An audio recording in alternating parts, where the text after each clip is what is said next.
Glória a Deus. Boa tarde, irmãos. Feliz Dia das Mães a todas as mamães. Está todo mundo aí? Você é especial, amém? Jesus abençoe mais a sua vida. E assim como você foi bênção na vida de algumas pessoas que nasceram por intermédio de você, que assim você possa ser instrumento também para que outras pessoas também nasçam espiritualmente, amém? Em nome de Jesus, pode sentar, que a graça de Deus esteja com todos. Chegamos à nossa segunda reunião desse dia especial de Santa Ceia. E eu creio que o Espírito Santo tem se manifestado aqui no nosso meio hoje de uma maneira muito especial para nos ensinar. Nós já estamos falando há algum tempo sobre o Abraão, que foi alguém que teve a sensibilidade de ouvir a Deus, e ouvindo aquilo que Deus tinha para tratar com ele, ele teve a condição de viver tudo o que o Senhor tinha preparado para ele. Você percebe a vida de Abraão, como ele começou e como ele terminou. E como até hoje, aquilo que Deus falou com Abraão, vem se concretizando na vida daquele que acredita na palavra. A descendência de Abraão foi muito abençoada depois dele. Isso era promessa de Deus. Se ele ouvisse atentamente ao chamado de Deus, aquilo que Deus falava com ele, e assim praticasse, aquelas obras aconteceriam inclusive nas gerações futuras. E hoje nós vamos falar aqui sobre uma coisa que o Abraão fazia muito. O Abraão, ele tinha uma vida de oração. Isso aí é fato. Deus se revelava a Abraão só assim do nada. Abraão estava no canto ali, Deus se revelou para ele. Foi assim? Não. Se a gente for olhar para as Escrituras e fazer estudos acerca da palavra, nós vamos observar que para Deus se revelar a ele, ele sempre preparava altares para Deus. E o altar que a gente fala não é esse altar aqui que a gente está vendo. Eram lugares onde eram momentos que ele separava para Deus e ali ele cultuava. Todas as experiências que ele tinha com Deus, todos os lugares que ele tinha algum tipo de encontro com Deus, ali ele preparava um ambiente para que ele pudesse falar com Deus. E automaticamente a oração, ela não é um monólogo, onde você fala sozinho. Ela é um diálogo. Você está falando com Deus e Deus está falando com quem? Com você. Na hora que você está fazendo uma oração, Deus lhe faz lembrar de situações, de coisas. Ele lhe faz lembrar de algo que ele já falou com você. E quando você ora, ele já vai te respondendo. Diga amém por isso. Ele nos responde. Então, a vida de Abraão é baseada muito nisso. Ele teve sucesso em tudo que ele fez. Ele teve uma vida onde ele tinha respostas de Deus. Mas ele tinha uma vida de consagração. Não era à toa que ele chegou onde ele chegou. Não é à toa. Sempre tem um porquê. E hoje eu quero falar sobre a seguinte questão. Por que é tão difícil orar? Você já parou para perguntar isso? Parou para analisar por que é tão difícil orar? Existem pessoas que infelizmente elas não se concentram para orar. Elas vegetam espiritualmente. Você já viu alguém que vegeta quando ela está no hospital lá em estado terminal? Elas vivem vegetando, elas não têm mais vida própria. Não sei se você já teve familiares que infelizmente passaram por isso e morreram com esse tipo de situação no hospital. Mas já fui visitar muita gente que elas não tinham uma vida própria. Elas vegetavam em cima de uma cama, onde o coração pulsava, mas ela não tinha mais liberdade para nada. As pessoas que elas não têm uma vida de oração, ou que elas não dependem de Deus nesse sentido, são pessoas que estão vegetando espiritualmente. Entendeu a analogia? Elas vegetam espiritualmente, elas não têm contato, elas não têm vida própria no mundo espiritual. Não existe uma identidade. Aí eu queria abrir a Bíblia com você em Filipenses, rapidinho. Vamos lá na mensagem de hoje. Filipenses capítulo 4, versículo 6. Por que tem pessoas que elas sofrem tanto, sendo que o nosso Criador, o nosso Deus, Ele tem tudo o que precisamos. E Ele está disponível. É como se alguém chegasse e dissesse o seguinte: eu tenho nas minhas mãos aqui algo para te dar. Se você chegar aqui e me pedir, é teu. Agora, se você não tiver essa condição de se entregar para vir aqui e fazer essa petição, ela nunca vai chegar nas suas mãos. Imagina aí que eu tenho 5 milhões de reais. Diga amém. Esse dinheiro está disponível para me distribuir para quem quer que seja. As pessoas que chegarem e fizerem a solicitação, eu entregarei a elas. Se você soubesse, você vinha, sim ou não? E me pedia? O pastor tem 5 milhões lá, está disponível. Esse valor é o seguinte, eu chego para ele lá e peço uma quantidade, ele vai distribuir. Está disponível. Da mesma forma, Deus, Ele está disponível com tudo que o ser humano precisa e muito mais. O problema é que, infelizmente, as pessoas não têm essa aptidão de vir até Ele, de ter esse contato direto com Ele, de extrair dele o que Ele tem para fornecer para ela. Não é à toa que Ele disse, as minhas mãos não estão encolhidas, para que eu não possa abençoar. Os meus ouvidos não estão agravados, para que eu não possa ouvir. Ele está sempre disponível. O problema são as pessoas que não se disponibilizam para Ele. Deu para entender? Perdão a tossezinha aí. Nesse período, a garganta bem inflamada, né? O ar-condicionado vem e força tudo, né? E a gente fala no tempo todo, ainda que hidrate, mas tem esse probleminha aí. Mas voltando à mensagem. Capítulo 4, versículo 6 de Filipenses. Capítulo 4, versículo 6. Diz assim a palavra, vamos ler? Não estejais inquietos por coisa alguma. Antes, as vossas petições sejam conhecidas em tudo diante de Deus. Por quem? Por intermédio de quê? Da oração e súplicas com ação de graças. E a paz de Deus, que excede todo entendimento, guardará os vossos corações e os vossos sentimentos em Cristo Jesus. É justamente a resposta que nós precisávamos para que tivéssemos uma vida de oração ativa. Quando ele fala lá, desde o início do versículo, que as nossas orações, as nossas petições, elas devem ser conhecidas em tudo diante de Deus, isso iria fazer uma diferença muito grande na nossa vida. Não estar inquieto com nada. Tem gente que ela se perturba com as mínimas coisas. Tem coisas que são minúsculas, pequenas, que não era para as pessoas estarem atribuladas por causa daquilo. Não era para as pessoas estarem angustiadas por causa de situações simples. E por que elas ficam assim, pastor?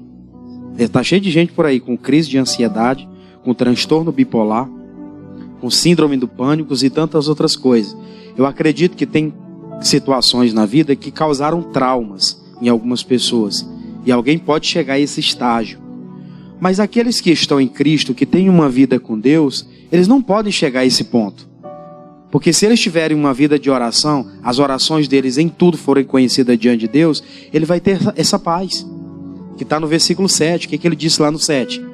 E a paz de Deus, que excede todo o entendimento humano, guardará os vossos corações e os vossos sentimentos em quem? Em Cristo. Quando vier aquele sentimento de tristeza, de angústia, de sofrimento ou de alguma peleja pela qual a pessoa está passando na vida, mas ela tem uma vida de oração, ela vai falar com Deus e o coração dela vai ficar em paz. Ela vai chegar diante de Deus, ela vai ter aquela expressão dela para com Deus, e Deus vai tratando dentro dela sobre aquele assunto, sobre aquele negócio, e a pessoa vai ficando em paz. O problema é que as pessoas elas não têm essa vida diante de Deus em oração. Elas não têm. Infelizmente, sofrem não é por falta de conhecimento, é por falta às vezes até de atitude. Porque conhecimento muita gente tem. Tem pessoas que você parar para sentar com ela, ela entende muita coisa da palavra. Agora vamos perguntar se ela tem uma vida de oração ativa. Aí já cai 50%, né? Aí já cai bastante. Eu sempre comento isso. Vamos marcar um culto só de oração na igreja. 1 hora de oração direta. Tem gente, não vai ter culto não. Vai, mas o culto hoje é só de oração. Não, quero saber se vai ter culto. Sim, culto, mas culto de? Não vem. Não vem. Ela não está habituada. Isso não é um ambiente espiritual para ela. Ela não cria isso no seu dia a dia. Por isso que é difícil. Parar para ficar ouvindo é simples. A gente para, alguém prega, a gente está ouvindo. Agora a gente mesmo fazer isso. pegar a Bíblia e começar a extrair dali e pedir a Deus: Deus, me dá uma direção, eu preciso de algo aqui que o Senhor vai tratar comigo. Nem todo mundo consegue fazer isso. Por quê? Porque ela não lê, não sabe ler? Não. Porque ela não tem uma vida ativa de oração. Deus não pode se revelar para a gente assim.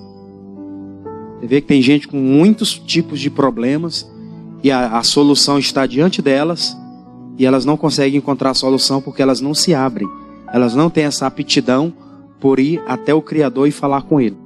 Tratar dos assuntos concernentes à vida dela com Ele. E durante toda a Bíblia, lá no Antigo Testamento, em Gênesis, você vê Abraão falando com Deus. E Abraão chegou em tal lugar, preparou um altar e ali ele teve contato com Deus.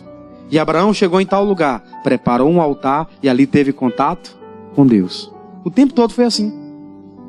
E os resultados? E Abraão ia rico, em grande extremo, com gados e ovelhas e bois e assim assado.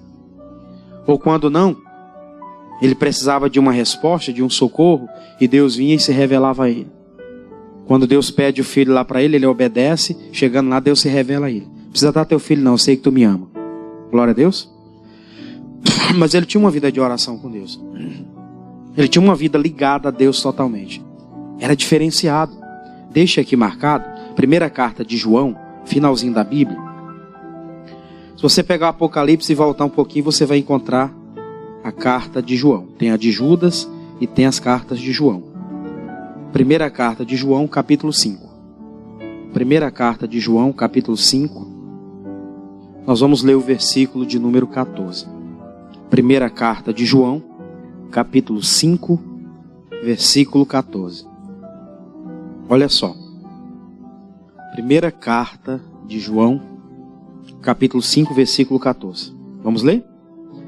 Diz assim: e esta é a confiança que temos nele, que, se pedirmos alguma coisa segundo a sua vontade, tá aí um detalhe, segundo a sua vontade, ele nos ouve. E se sabemos que nos ouve em tudo o que pedimos, sabemos que alcançamos as petições que lhe fizemos. Você sabe que tem gente que não acredita que Deus pode responder a oração dela? Sim ou não? Tem. É por isso que elas não oram. É mais fácil, talvez até mais cômodo, pedir para alguém orar. É tipo assim, eu estou em situações que eu preciso ter um conserto com Deus, mas eu chego aqui e falo com o Bruno aqui.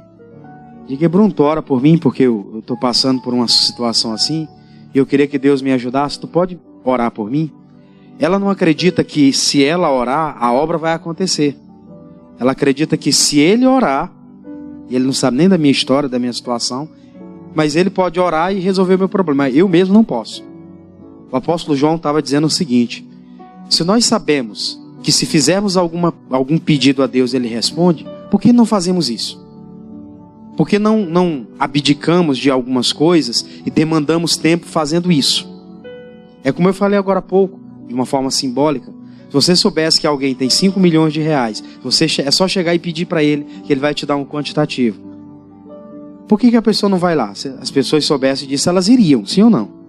Mas quando se trata de ter contato com Deus, com o Criador, se ela precisar de qualquer coisa concernente à vida, se ela chegar lá e pedir, ele responde.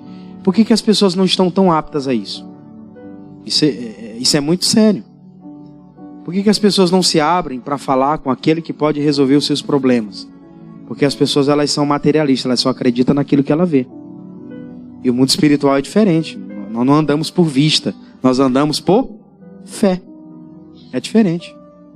Quando se trata de coisas naturais, as pessoas acreditam porque elas estão vendo. E Jesus repreendeu severamente um cidadão quando ele acreditou só porque ele viu. Lembra lá do Tomé? Quando Jesus, depois de ressurreto, ele aparece aos seus discípulos e ele começa a mostrar as mãos. A primeira pessoa pela qual ele se apresenta é a quem? É a Tomé. Porque Tomé havia falado para os outros discípulos: se eu não ver as mãos furadas, eu não acredito. Jesus se apresenta logo para ele. E aí, Tomé, tudo bem? Tá vendo as mãos furadas aqui? Sou eu. Achava que eu não vinha, né? Sou eu. Mostrou para ele: eis-me aqui. Ah, és o Senhor mesmo. O que Jesus falou para ele? Porque você está vendo, você acredita? Aí Jesus ensinou: bem-aventurado aqueles que não viram e creram. Eis aí a diferença. Eis aí a diferença. O apóstolo João está deixando muito claro. A nossa oração, ela tem uma eficácia. A nossa oração, ela tem uma eficácia. Se você tiver uma vida de oração, se você chegar diante de Deus para falar com Ele acerca daquilo que você precisa, sabemos que Ele nos ouve em tudo que pedimos. Então, se eu sei que Ele ouve, por que eu não peço? Por que eu não falo com Ele? Se eu quero um dia abençoado, por que eu não chego e falo com Deus? Logo cedo. Deus, hoje eu preciso de um dia com calma. Os meus dias estão muito atribulados. Tem gente que é mais fácil chegar, não quero que ninguém mexa comigo hoje. Ela vai logo nas pessoas, podia falar com aquele que pode mudar a vida das pessoas. Mas ela vai aonde? Nas pessoas, vai no lugar errado. Aí quando dá uma parte do dia, aquelas pessoas estão irritando ela. Ela fica, meu Deus, eu não queria que fosse assim um dia. Você não falou com ele? Que podia acalmar as pessoas para que o dia fosse tranquilo? Se sabemos que nos ouve em tudo aquilo que pedimos, sabemos que alcançamos as petições que lhe fizemos. Vamos aprofundar. Olha só, Tiago, você está aí na carta de João, você volta um pouquinho, voltando mais um pouco. Aí tem a carta de Pedro e Tiago. Tiago, capítulo 5. Olha só que interessante isso aqui. Tiago, capítulo 5, versículo 16. Aqui tem algumas respostas que a gente estava precisando. Tiago, capítulo 5, versículo 16. Carta de Tiago, capítulo 5, versículo 16. Tiago 5, 16. Quem encontrou, diga amém. Vamos ler aqui. Diz assim a palavra: confessai as vossas culpas a quem? Uns aos outros, e orai uns pelos outros, para que sareis. A oração feita por um justo pode muito em seus efeitos. A oração que um justo faz, ela tem um efeito muito grande no mundo espiritual. Eu vou dar alguns exemplos para você aqui. Quando a gente olha que o apóstolo Pedro, ele estava preso, a Bíblia diz que a igreja fazia o quê? Contínua oração por ele, a Deus. E o que aconteceu? O anjo foi lá, naquele lugar onde ele estava encarcerado, preso. Já tinham matado o Tiago, né? Ele seria o próximo da lista. E aquela igreja fez contínua oração. Ou seja, eles sabiam que se eles orassem, Deus iria responder. E eles fizeram orações. Ele sabia que a oração dele no mundo espiritual causava efeitos. E foram diante de Deus. Diz a palavra que o anjo foi lá, abriu as portas e o Pedro saiu tranquilo. Glória a Deus. O soldado, ninguém nem percebeu. Ninguém nem sabia o que estava acontecendo. Paulo e Silas, eles estavam presos lá, encarcerados, lá no cárcere interior. E eles estavam lá orando, louvando, falando com Deus. A oração deles causou um impacto tão grande no mundo espiritual, causou um efeito tão grande, que veio um impacto naquela prisão, e tudo se arrebentou lá, e aqueles homens tiveram a possibilidade de sair. Não saíram porque eles não queriam sair daquela forma lá, né? Mas ali Deus fez eles ainda salvarem aquele homem carcereiro lá, que estava lá junto com a família dele. Glória a Deus. Mas a oração que eles fizeram, o louvor que eles estavam colocando diante de Deus, fez com que aquela obra acontecesse. Se eles não tivessem aquela vida de oração, era arriscado eles morrer ali. Você acredita nisso? Tem gente que só morreu, ou gente que está enfermo, gente que está com problemas sérios, porque ela não quer pagar o preço de viver uma vida de oração. Ela quer que os outros ajudem ela. Ainda fica chateada quando ninguém faz nada por ela, quando ninguém ora por ela. Foi na igreja, o pastor nem orou por mim, né? Claro, vai ajudar, acrescenta, mas tem coisa que é só você que pode fazer. É só você que pode realizar. Tem coisa que é oração sacerdotal, mas tem coisa que é particular. Você entende isso? Tem que discernir essas coisas. Cada pessoa tem que discernir. Tem coisa que sou eu que tenho que fazer. Agora tem coisa que vai ter que ter o dedo lá da unção do meu líder espiritual. Mas tem coisa que não vai precisar dele. O recado que ele transmite é o suficiente. Glória a Deus, irmãos. Sério isso. Quando às vezes você está enfermo, alguém está enfermo da sua família, e você chega e pede uma oração para unir a fé com a sua, você está fazendo certo. Não é que você não está orando, você está fazendo a sua parte. Aí você pede para a autoridade espiritual que pode orar com você, concordar com você, isso causa um efeito muito grande no mundo espiritual. as coisas começam a acelerar. Aquilo que estava lá debilitado começa a acelerar a recuperação. E daqui a pouco está tudo de pé de novo. Diga amém por isso? Tudo de pé de novo. Mas por quê? Teve essa consagração, essa oração, e isso causou um efeito no mundo espiritual. Isso causou um efeito muito grande. Tem que ter essa ciência dentro do coração. Tem que ter essa vida consagrada a Deus de oração. Voltando um pouquinho, você está em Tiago, mais um pouquinho para cá, Hebreus. É o livro anterior aí, Hebreus capítulo 2. Nós vamos correr um pouco na Bíblia hoje. Vamos lá. Hebreus capítulo 2. Versículo 3. Eu vou ler só o versículo 3 aqui com você. Hebreus capítulo 2, versículo 3. Por que orar é tão difícil? Se poderia ser uma coisa simples. Vamos lá. Hebreus capítulo 2, versículo 3. Olha só que interessante isso aqui. Diz assim a palavra: como escaparemos nós, se não atentarmos para uma tão grande salvação, a qual, começando a ser anunciada pelo Senhor, foi-nos depois confirmada pelos que a ouviram. Ele está deixando aqui claro uma coisa, que ele está falando da superioridade de Cristo com relação aos anjos, com relação aos profetas do passado.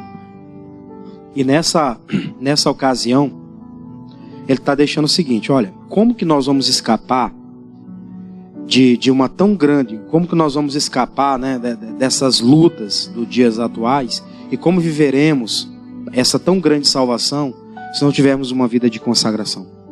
Eu estava pregando ontem para a juventude, foi lá na região da Vila Maranhão, estava falando para eles, como que nós vamos alcançar o reino dos céus, entrar pela porta estreita, se nós estamos cheios de si mesmo, né? Como que nós vamos entrar pela porta estreita se estamos cheios de si mesmo, cheios de tanta coisa que o mundo pode fornecer? Nós precisamos atentar para essa tão grande salvação, e atentamos para ela como? Desenvolvemos ela como? Através da nossa vida de oração. Se não tiver oração, se não tiver uma vida de entrega a Deus, muita coisa vai ficar para trás. Muita coisa que era para acontecer, não vai acontecer. Vai ficar no meio do caminho. Aí eu me lembrei de Ezequiel, lá no capítulo 37, quando fala do vale de ossos secos. Quando Deus falou para ele, né, profetiza. Quando ele falou profetiza, ele diz: ore sobre esses ossos secos.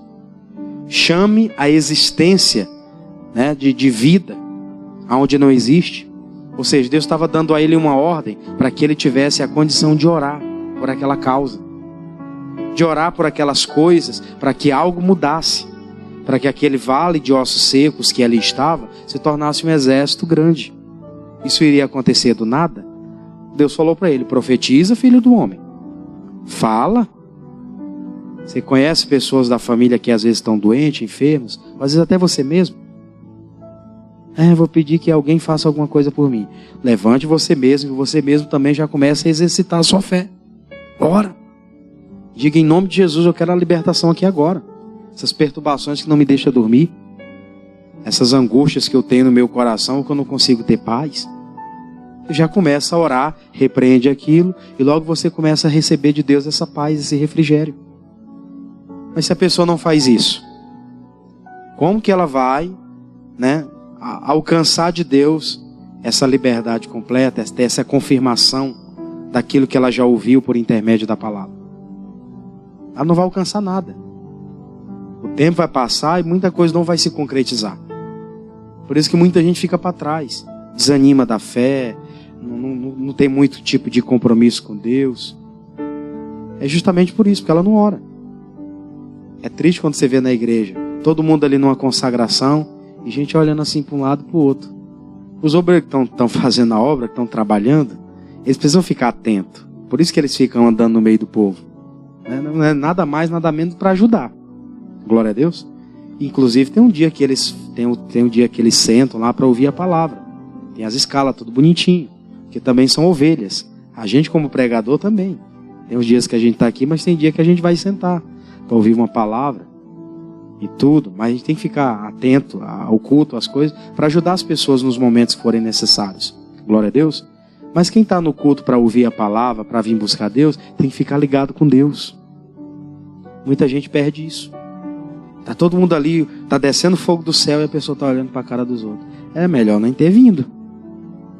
Não é verdade? Eu acredito dessa forma. Era melhor nem ter perdido tempo. Porque Deus não veio para ela. Ela perdeu a visita. Perdeu aquela oportunidade daquele encontro. Ele fala, como escaparemos nós se não atentarmos para uma tão grande salvação? Quer dizer, se não tivermos uma vida ativa de oração, como vamos discernir as coisas? Como vamos perceber o que está acontecendo à nossa volta se a gente não orar? Uma vez eu ouvi um pregador falando e ele estava comentando sobre um testemunho particular do que aconteceu. Ele tinha uma vida bem corrida, como geralmente é, né, na vida ministerial. Às vezes aqui, às vezes ali, uma vida bem corrida. E nesses vai e vem, ele acabou não tendo muito contato com alguns filhos. Ele tinha 4 filhos. Você sabe que para acompanhar os 4 simultaneamente é difícil. Não é? Mas não tinha coisas que os filhos estavam passando que ele nem sequer sabia. E aí naquela correria, naquele vai e vem, depois de um tempo, ele parou e ele começou a perceber. Faz tempo que eu não converso com o meu filho mais novo. Depois ele foi ver que o menino estava meio que ansioso. Depois ele começou a olhar na marca do pulso do menino uns cortes, que já estava até cicatrizado. Ele foi olhar, meu Deus, eu não discerni essas coisas. E ele vivia uma vida de oração. Mas para a casa dele, para as coisas dele, ele não havia percebido o que estava debaixo dos olhos dele. E ele estava dando testemunho disso. Falando que ele precisava ter discernimento das coisas para perceber as coisas. E quem não ora não tem esse discernimento. De perceber as coisas à sua volta. De discernir quando tem que fazer algo, quando não tem que fazer. De saber onde pôr a mão, onde não pôr. Está cheio de gente fazendo coisa errada aí. Não ora. Quer saber de compromisso com Deus? Eu quero hoje comentar aqui sobre alguns motivos. Eu vou comentar algumas coisas, tá? Espero que você entenda o recado de hoje. Abra sua Bíblia em Apocalipse agora. Último livro da Bíblia. Apocalipse, capítulo de número 2. Apocalipse, capítulo 2. Eu vou citar algumas coisas aqui, alguns motivos pelos quais algumas pessoas não têm uma vida de oração. Primeiro, elas não oram porque há um amor morno. Aquela mornidão dentro do coração. Ela não ora porque ela tem um amor morno pelo seu Senhor. Esse é o primeiro motivo. Tem uma pessoa morna, é uma pessoa que não ora. Aí diz assim a palavra, Apocalipse capítulo 2, eu vou ler já o versículo de número 4, porque a leitura é bem grande, não quero ler tudo, né? Mas aqui, essa igreja que foi escrita essa palavra, foi a igreja de Éfeso. Lá, quando a carta foi escrita a essa igreja, ele se apresenta como Deus, falando sobre conhecer o trabalho que eles haviam feito, conhecer a obra que eles haviam realizado. Mas ele tinha uma coisa contra eles, está aí no versículo 4. Tenho, porém, contra ti, que deixaste as tuas primeiras obras. Né? Aí nessa tradução ali, na tela está assim. Tenho, porém, contra ti, que deixaste o teu primeiro amor. Ou seja, era uma igreja que, para eles, o trabalho concernente às coisas de Deus não falhava. Eles eram uma igreja, com certeza, evangelizadora. Eles eram um povo que era cuidadoso com relação ao culto, às coisas todas. Mas o amor que eles tinham por Deus já era um amor morno. Ou seja, ele já não tinha mais aquele primeiro amor lá do início, quando eles assumiram o compromisso com Deus. Por isso que as orações, elas já não eram mais aquelas orações fervorosas. Já não participavam mais com frequência daquilo que era determinado pelas autoridades espirituais. E esse é um perigo que a gente corre, de viver um amor morno. O pastor comentava aqui pela manhã sobre casais, né? Comentou um pouquinho. E quantos casais, infelizmente, às vezes vivem esse amor morno? A gente já casou, não vamos separar mais não, mas assim, não está muito bem não. Tem dia que a gente vai, tem dia que a gente concorda um com o outro, tem dia que não quer nem saber. Um amor morno. Está casado, mas se pudesse voltar atrás, voltaria. Não ficaria com aquela pessoa. Não vai mais voltar, porque a Bíblia diz que é marido de uma só mulher, mulher de um só homem. Glória a Deus. Se alguém casou por uma segunda vez, isso aí é uma outra coisa, né? E espero que tenha sido antes de aceitar Jesus, que depois de Jesus não era mais para ter acontecido isso. Mas que você entenda isso. O primeiro amor que aquela igreja tinha por Deus havia ficado de lado. Eles tinham agora um amor morno. Isso foi identificado por Deus. Tem, porém, contra ti que deixar-te o teu primeiro amor. Eles não deixavam de fazer as coisas para Deus. Eles não diziam que não tinham amor por Deus. Só que aquilo já estava 50%, pela metade. E Deus quer as coisas pela metade? Não, Ele quer por inteiro. Ele quer a coisa na sua totalidade. Ou Ele me tem como pregador na sua totalidade, ou Ele não me tem. Ou eu estou entregue a viver o propósito dEle, ou não estou. Sim, sim, não, não. O que passa disso é de procedência maligna. Então aquela igreja já não tinha mais uma vida ativa, como eles tinham lá no princípio. Esse é o risco que a gente corre durante os anos.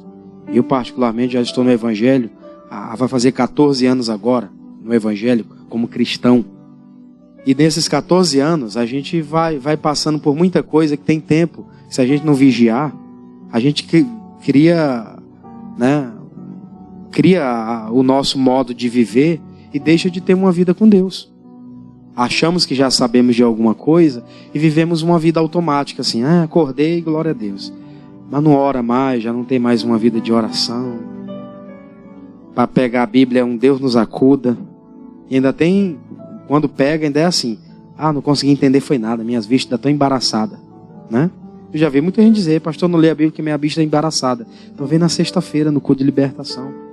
Faz o tratamento oftalmológico, tem que ser feito, glória a Deus. E vem na igreja sexta-feira. Pastor, eu estou com as vistas assim meio ruim, embaçada. Ora por mim aí.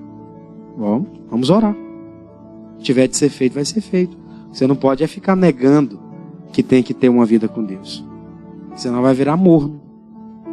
Você já comeu alguma comida morna? Quando aqui a Bíblia fala sobre eles serem mornos, mais na frente ele foi falar, não vou ler tudo o contexto, mas ele disse que estava prestes a vomitar. Porque comida morna, né? Comida morna faz mal para o estômago, né? Ou você come ela fria, tem aquelas comidas frias, né? As tortas frias, ou então bem quentinha. Mas morna, né? Que já perdeu ela não tem mais sabor também. E ela pode fazer mal. Então por isso o próprio Deus falou, estou prestes a vomitar-te da minha boca. Ele está me fazendo mal. Pessoas mornas dentro da igreja, elas estão fazendo mal para elas mesmas. Estão fazendo mal até para outras, porque ela quer influenciar outras de forma negativa. Ela não ora, ela não participa mais de nada, e às vezes ela está do lado de alguém que está começando a crescer espiritualmente, e o pastor fala, vai ter uma oração quinta-feira, 8 horas da noite, 1 hora de oração. Eu não venho, só vendo meu dia de culto. Aí ela fica influenciando a outra, para não vir também. A abençoada não vem, e aí quer influenciar a outra também a não vir. Morno. Às vezes trabalha contra. Não é porque para ela não dá, porque para o outro não vai dar. Se não deu para mim, é tudo bem. Mas eu até incentivo as pessoas, para mim não vai dar, mas você vai estar lá. Eu quero que você concorde aí. Você participe. Glória a Deus. O pastor falou, vai ter uma ação social na igreja. Vamos ajudar, pessoal. Vamos ajudar, porque vai ter muita gente que vai chegar aqui, vai precisar de ajuda. A gente precisa conversar com as pessoas, orientar. Vai ter, Tá bom. Se der, eu venho. Aí quando não tem, fica reclamando. A igreja não faz nada por ninguém. Mas ele também não faz nada, morno. Não é verdade? Morno demais. Não tem aquele amor mais, aquela intensidade mais. Aí deixa aqui, vamos para o primeiro livro de Samuel, capítulo 14, versículo 35. Por quê? Vou falar aqui sobre o Samuel e vou falar sobre principalmente o Saul. O Saul, ele não tinha uma vida com Deus. Automaticamente ele não orava.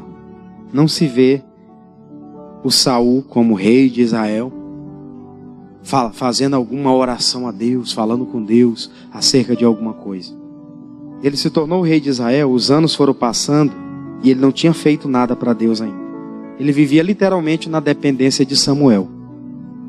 Esse é um risco que muita gente corre. Por que muita gente não ora, pastor? Porque ela não tem Deus como prioridade. Se Deus fosse prioridade, ela tinha sim uma vida de oração. Tinha sim, a Bíblia diz que existe tempo para todas as coisas debaixo do céu. Então existe tempo para fazer as outras coisas que tem que ser feita, mas existe tempo para cultuar a Deus também, sim ou não? Não vem ninguém dizer que não tenho tempo de vir para a igreja, por isso que eu não venho. Mentira, isso é coisa de gente que não quer ter compromisso com Deus. Aí ela fica usando aí argumentos. É melhor ser verdadeiro, né? Aí vem o primeiro livro de Samuel, capítulo de número 14, versículo 35. Diz assim a palavra. Capítulo 14, verso 35. Vamos ler? Então edificou Saul um altar ao Senhor, e este foi o primeiro altar que edificou ao Senhor. Você sabe mais ou menos quanto tempo depois, né? Porque lá no primeiro livro de Samuel, capítulo 10, conta o momento em que ele foi consagrado como rei de Israel, onde o homem de Deus, o profeta Samuel, derramou azeite sobre a cabeça dele. A partir daquele momento, já era para ele estar preparando altares para Deus, porque com Davi foi assim. Antes do Davi assumir reinado de Israel, ele já vivia preparando altares para Deus. Ele já tinha momento de comunhão com Deus já, particular. Então, independente dele ser rei ou não, ele já tinha aquela comunhão com Deus. O Saul agora recebe aquela comissão de ser o rei de Israel, e nem sequer ora, fala nada com Deus, pede direção a Deus. Ele vai viver a vida toda Deus tentando consertar ele, porque toda hora ele fazia uma coisa errada. Vinha Samuel e dizia, Deus vai te tirar, está procurando um homem segundo o coração dele para colocar no teu lugar. E era sempre aquela mesma lenga-lenga, Deus tentando consertar ele. Até que chegou o dia que Deus falou para o Samuel, por que você fica orando pelo Saul? Eu já rejeitei, ele não quer saber de compromisso, ele tem outras prioridades, a prioridade é ser reconhecido pelo povo, ele quer ser reconhecido pelas pessoas como rei. Ele não quer saber de me cultuar. Tudo que eu mando ele fazer, ele faz o contrário. Aí o tempo passou, já mais ou menos, foi no capítulo 10 que ele foi consagrado. Aqui já era o capítulo 14, versículo 35. Aqui já tinha em média aí, segundo o que eu estava meditando ali, já quase uns 20 anos que ele estava reinando em Israel. Não era pouca coisa não.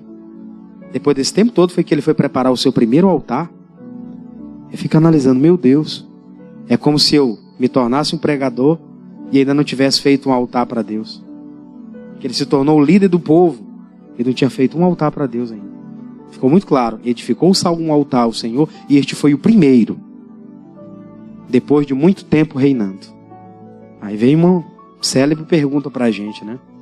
Será que a gente tem preparado os nossos altares para Deus? Eu já estou há 14 anos no Evangelho, faça essa pergunta para mim.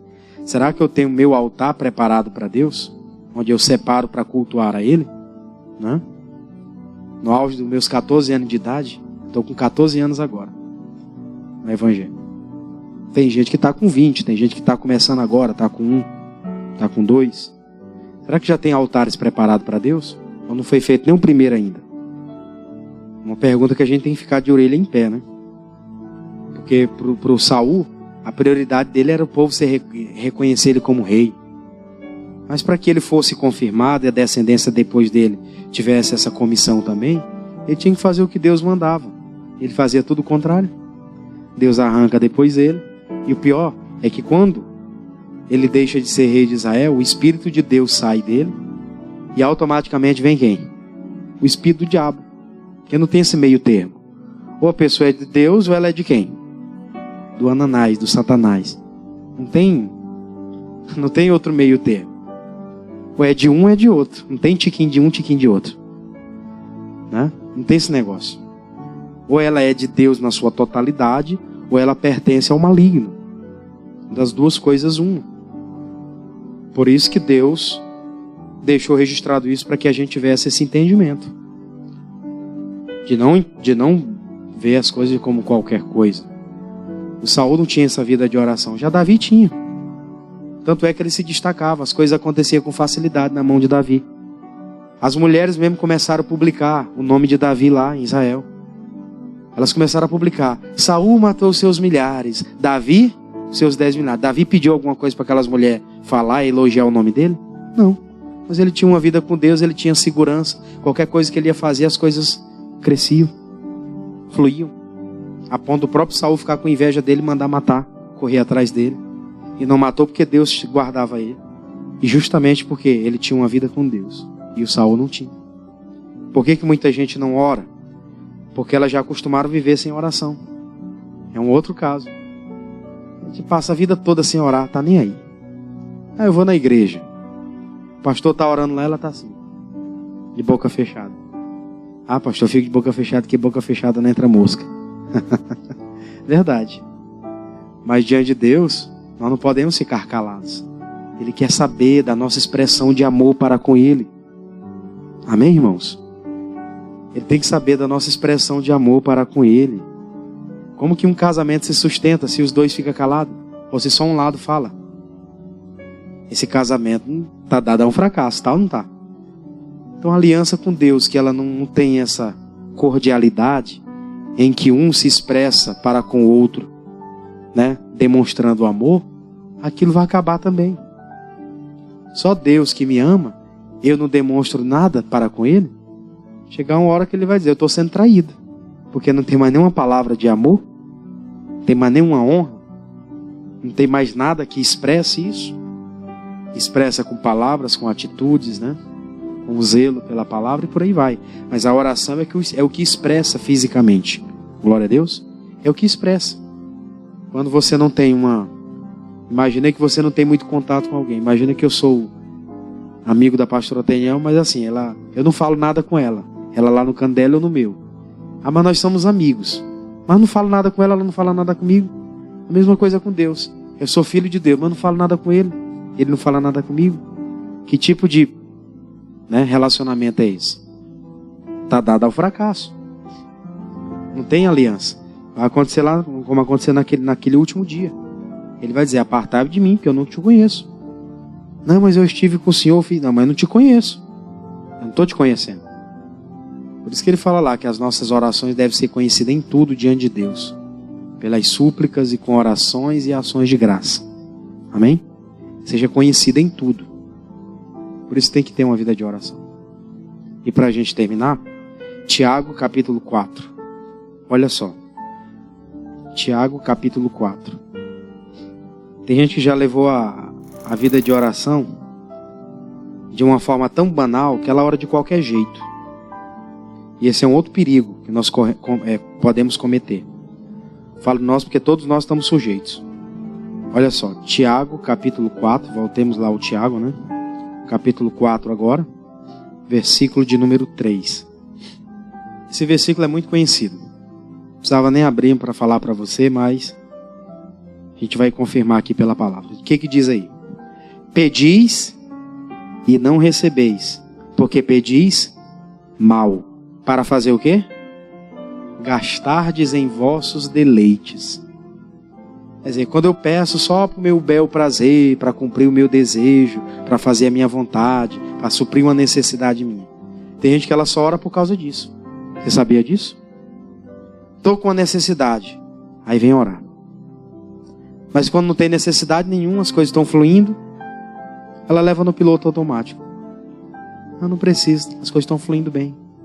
Como se o relacionamento com Deus se sustentasse só dessa forma, né? Relacionamento com Deus, ele deve ser mais profundo. Glória a Deus. Quero que você guarde isso no coração hoje. Nosso relacionamento com Deus, ele deve ser mais profundo.